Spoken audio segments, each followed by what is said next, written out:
दोस्तों, शुरू से ही धीरेन्द्र शास्त्री तीव्र प्रखर बुद्धि वाले होनहार बालक थे।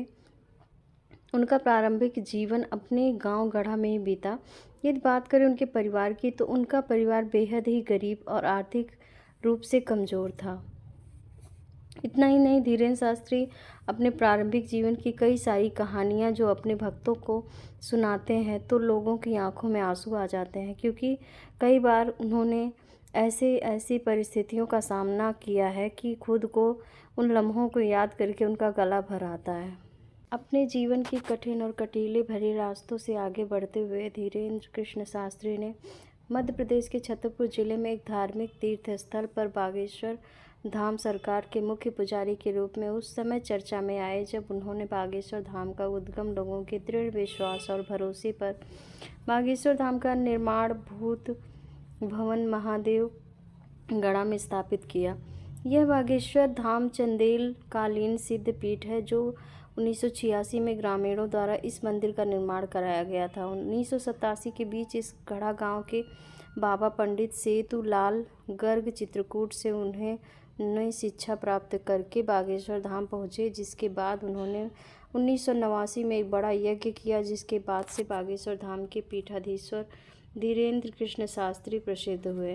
दोस्तों, ये एक ऐसा वीडियो है जिसमें पंडित धीरेन्द्र शास्त्री जी खुद अपने जीवन के बारे में सब कुछ बताना चाह रहे थे और सब कुछ बताए भी हैं। तो आप इस वीडियो पे पूरे बने रहिएगा और देखिएगा कि कैसे उन्होंने अपने संघर्ष भरे जीवन में इतनी प्रसिद्धि हासिल की, जो आज सबको प्रसिद्धि ही दिखती है। और भोजन और परिवार चलाना करते थे। इतने संपन्न नहीं थे, पिताजी भी कोई कार्य करते नहीं थे। तो इसी में एक तरफ भगवान का स्थान बना रहता था, एक तरफ रसोई बनी रहती थी और एक तरफ जो है यहाँ तक कि भैंस भी बनी रहती थी, पशुशाला भी बनी रहती थी। लेकिन वही में अपना जीवन भगवान बागेश्वर बालाजी की कृपा से पूरा 14 वर्ष का वनवास इस स्थान पर हमने जाता। मनुष्य एक थैला उठाते थे और बचपन से ही तिलक लगाने का स्वभाव था। बाबा जी के चरणों में रहे, धोती पहनने का, धोती पहनते थे, अपनी बढ़िया कुर्ता पहनते थे। उस वक्त हमें स्मरण में है, आज भी एक कुर्ता हम रखे हैं। एक कुर्ता को हमने 1 महीना पहना पत्रकार।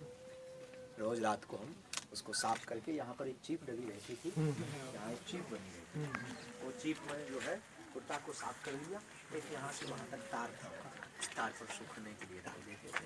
तो वहाँ से सारा सूख को उस सुबह से उसी को पहन करके अध्ययन करने जाते थे और उसी को पहन करके अमावस्या पूर्णमासी गांव में घर घर जाकर के भिक्षा मांगते। वो जीवन जो सिखा करके गया वो कदापि न भूल सकता, न भुला पाऊंगा।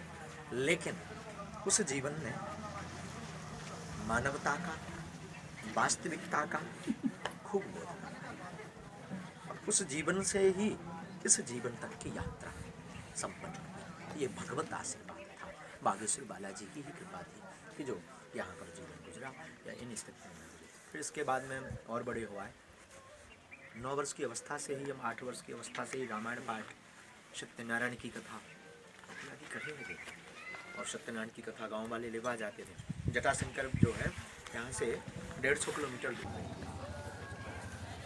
लेकिन यहाँ का स्मरण हमारी जीवन में यही ना यहाँ का स्मरण भूल सकते, ना वो यहाँ का बने। यहाँ खूब खेले बड़े, खूब बड़े हुए, यहाँ खेले स्मरण करके यहाँ बैठना, हमारा स्मृति में ध्यान लगाना, सायंकाल रोज कीर्तन करना। यहाँ जो है एक लकड़ी का बाड़ा, लकड़ी के बाड़े में बैठते और रोज कीर्तन करना, हरि स्मरण, भगवत स्मरण। पूज्य दादाजी को,